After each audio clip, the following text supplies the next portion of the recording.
큰일이다. 아우.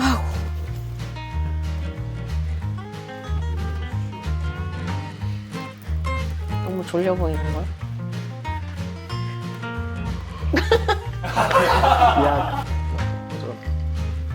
그거 내 건데 왜 가져왔어? 야.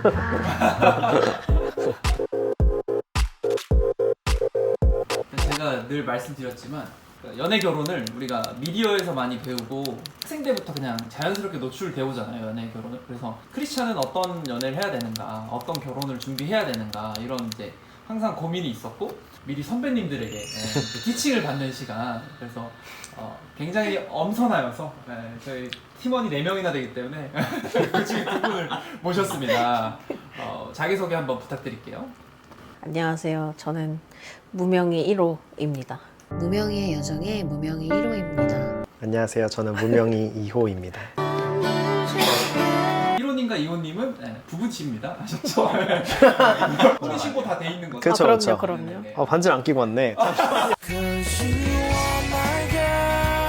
배우자 기도 어떻게 준비하셨었는지, 또 어떤 응답이 있으셨는지까지 나눠주시면 좋을 것 같습니다. 배우자 기도는 저 같은 경우에 이제 해본 경험이 있는데, 대학부에서 이제 제자훈련 받을 때 이제 그냥 각자 써서 이제 좀 그거를 오픈하고 나누자 했었는데, 이제 저는 다른 사람도 다 그렇게 써올 줄 알았는데 저는 한 3, 40개를 써서 간 거예요. 이제 오픈해가지고 읽는데 제가 첫 번째였던 거예요. 그리고 만약에 이제 다른 사람들이 좀 조금씩 써오는 거를 알았다면 제가 좀 줄여서 얘기를 한다거나 했을 텐데, 처음이라서 다 그럴 줄 알고 3, 40개를 다 읽은 거야.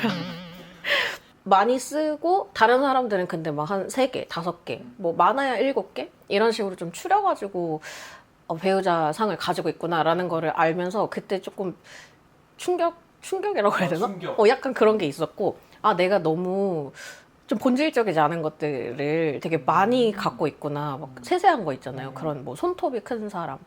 막 이런 것도 결국에는 근데 그것들을 다 지우게 되고 진짜 중요한 본질이 뭘까라는 거를 이제 계속 지워 나가는 과정이었던 것 같아요. 이제 30대가 되고 이제 진짜 결혼에 좀 더 가까워진 나이에서는 일단 종교적인 부분도 있었지만 그 안에서도 좀 더 그런 비전이 같이 맞았으면 좋겠다는 게 가장 컸던 것 같아요.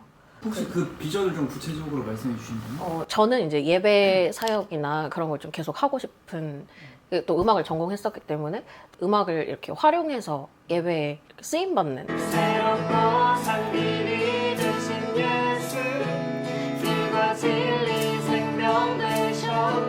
이번은 제가 되게 좀 까다로운 편이거든요, 성격이. 그러니까 예민하고 까다롭고 약간 그런 거. 맞으면 눈썹. 그러다가 했는데. 그런 것들을 좀 이렇게 이해해주고 그냥 있는 그대로 받아주는? 그게 안 되면 진짜 싸울 거리가 많을 것 같은 거예요, 저는. 좀 더 이렇게 무던하고 잘 들어주고 이렇게 잘 이해해주고 그런 사람이면 좋겠다? 이런 게 있었죠. 3번째는 개그 코드가 맞아야 된다. 이거는 좀 포기할 수 없었던 것 같아요. 뭔가 즐거움을 함께 나누고 그런 이제 감성 포인트 있잖아요. 그런 게 좀 같았으면 좋겠다? 까지 있었던 것 같아요. 근데 그것도 되게 잘 맞는 것 같고. 반대로 이호님. 네. 배우자 기도? 저는 배우자 기도를 한 번도 해본 적이 없는데 지금 얘기 들으면서 지금 3가지를 얘기했잖아요. 근데 3가지가 진짜 저도 다 동의하는 부분인 것 같아요. 그 예배에 대한 비전 저도 동일하게 갖고 있었고, 제가 이제 중학교 2학년 때 처음 이렇게 찬양인도 했거든요. 그때부터 이제 그 마음을 받아서 이제 지금까지 한 20년 지났으니까 그런 사람을 만나게 된 게 너무 저도 좋은 일인 것 같고, 2번째로 이제 그 예민하다라는 얘기를 했는데 저는 좀 결정을 잘 못하는 스타일이거든요. 이렇게 저는 그게 어떤 기준이 있는 거라고 받아들였거든요. 저는 약간 좀 기준이 없는 편이라면은 이건 이거다라고 이제 기준을 제시해주기 때문에 좀 믿고 따라가면 되는 부분이 있어서 기준을 제시해주는 사람이다라는 생각이 들고, 3번째도 마찬가지로 집에 있으면 항상 되게 즐겁고 재밌고, 지금 이렇게 평소에 보는 모습과는 다르거든요.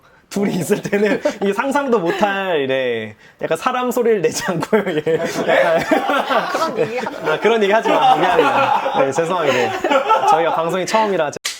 두 분은 어떻게 연애와 결혼을 준비하셨었는지 한번 그렇죠. 이 부분은 이제 제가 먼저 말씀드리면 배우자 기도를 하지 않았다라고 했잖아요. 그 이유가 어떤 거였냐면은 저는 이제 어린 시절에 부모님이 되게 많이 싸우셨거든요. 그래서 결혼에 대한 부정적인 생각을 갖고 있었어요. 그런 얘기가 있잖아요. 아버지가 뭔가 술을 먹고 아이들을 때리는 걸 보고 자라면 나는 그러지 말아야지 해도 커서 이제 똑같이 하게 된다. 이제 그런 속설이 있잖아요. 그런 것처럼 중고등학교 시절에 그렇게 부모님이 많이 싸우시는 걸 보면서 결혼에 대한 부정적인 생각을 갖게 되었던 것 같아요. 그래서 나는 연애는 해도 결혼은 절대 하지 말아야지 라는 그런 생각을 되게 오랫동안 뭐 10년, 15년 이렇게 갖고 있었거든요. 근데 제가 이제 DTS, 그 예수전도단에서 하는 이제 제자훈련을 받으면서 그때 좀 그 생각이 깨졌던 것 같아요. 결혼에 대한 부정적인 생각만 갖고 있었고 나에 대한 부정적인 생각만 가지고 있었던 것이 그 시간들을 통해서 내가 이것을 돌파해야겠다라는 마음으로 바뀌었던 것 같아요. 그 전까지는 결혼 자체에 대한 부정적인 마음이 있었기 때문에 배우자에 대한 기도도 하지 않았었다면은 그때는 내가 한번 돌파하고 싶다. 하나님과 함께라면 이것들 돌파할 수 있지 않을까라는 좀 마음이 들었던 것 같아요. 그래서 내가 결혼하고 싶은 그 상대방을 위해서 이제 기도하는 것도 좋지만 내가 달라져야 내가 이렇게 하나님 앞에 좀 바로 서야 이제 그때가 이제 결혼할 수 있는 그런 순간이 아닌가라는 게 이제 제 인생을 돌아보면 좀 그랬던 것 같아요. 아직도 이제 연애 결혼에 대해서 부정적인 입장을 가지고 있는 어떤 후배들에게 한마디 조언을 해주신다면 어떤 말씀 해주실 수 있는지? 저는 되게 걱정이 많은 스타일이거든요. 염려가 많은 스타일이에요. 그래서 제 스스로를 정의하는 그 약간 속담? 약간 그런 게 뭐냐면은 돌다리도 두들겨보고 건너지 않는 사람이거든요.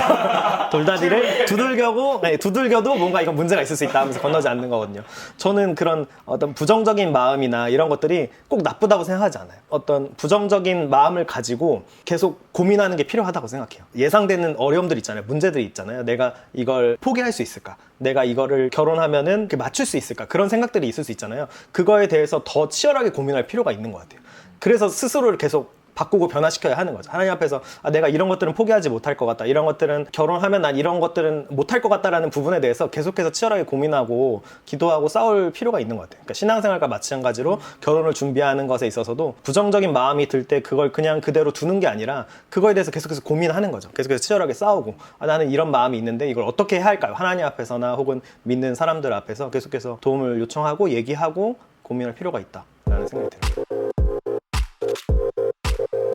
현재 배우자를 만나기 전에 연애 필수 조건이라고 제가 말씀을 이제 포장해서 말씀드리는데 난 이런 모습은 진짜 안 된다. 근데 아니면 반대로 이 모습은 무조건 나한테 필요한 모습이다. 이런 이제 어떤 그런 나의 절대 어떤 것들이 있었는지 한번 궁금합니다.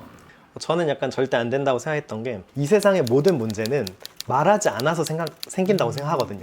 모든 오해야 모든 문제는 말하지 않기 때문에 생긴다 라고 생각을 해서 저는 항상 연애할 때마다 다 얘기하라고 했어요. 무조건 갖고 있는 생각과 마음을 다 말해야 된다. 특히나 연인 사이는 그래야 한다. 그런 생각이었고 결혼해서도 마찬가지인 것 같아요. 모든 것들을 다 얘기할 수 있어야 한다라고 이제 생각하는데 1호를 만나면서 좀 달라진 점은 뭐냐면은 그거를 말할 때까지 기다려줘야 한다라는 걸 배웠던 것 같아요. 저는 이제 바로바로 얘기하는 편이고 저는 글 쓰는 것보다 말하는 게 더 이제 그걸 좋아하는 편인데 1호는 좀 더 생각을 정리해서 이렇게 정제해서 글로 표현한다든지 그렇게 나중에 정리해서 얘기하는 걸 좋아하는 편이어서 그래서 꼭 말해야 한다. 계속 담아두면 이게 더 어두워진다. 더 이제 썩을 수 있다. 그래서 서로 대화해서 꼭 풀어야 한다라는 게 이제 제가 항상 주장하는 그런 부분이었어요. 연애 초기에 혹은 만나기 전에 이런 이제 얘기를 들으셨을 거 아니에요. 말해야 된다. 이런 얘기 들으셨을 때 어떠셨는지 혹은 변화되고 혹은 노력한 모습이 있으신지 한번 여쭤보죠. 네, 처음에는 조금 부담스럽긴 했어요. 제가 그렇지. 왜냐면 제가 그걸 잘 못하는 또 성향이어가지고 말을 이제 정리하는데도 되게 시간이 오래 걸리고 정리가 돼도 잘 말하지 못하고 좀 그런 편이라서 거기에 가장 중요점을 두고 있다라고 했을 때 조금 부담이 되는 거예요.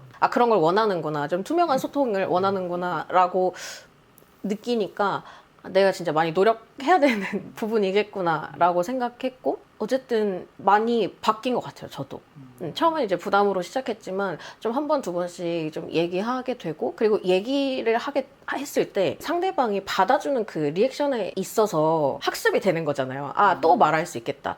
이렇게 받아주고 이렇게 소통이 된다면 계속 내가 어려운 그런 얘기들 내 마음속에 있는 감정들을 얘기를 해도 충분히 받아들이고 받아들이지 못하더라도 그게 대화로 좀 풀어지겠구나라는 거가 몇 번 경험이 되면서 지금은 처음보다는 되게 많이 편해진 것 같아요. 여기까지가 이제 연애 전입니다. 네네. 네. 그렇죠. 자, 이제 만남으로 들어가요. 네. 방금 앞에서도 얘기해 주셨지만 BTS 음. 만나게 되셨는데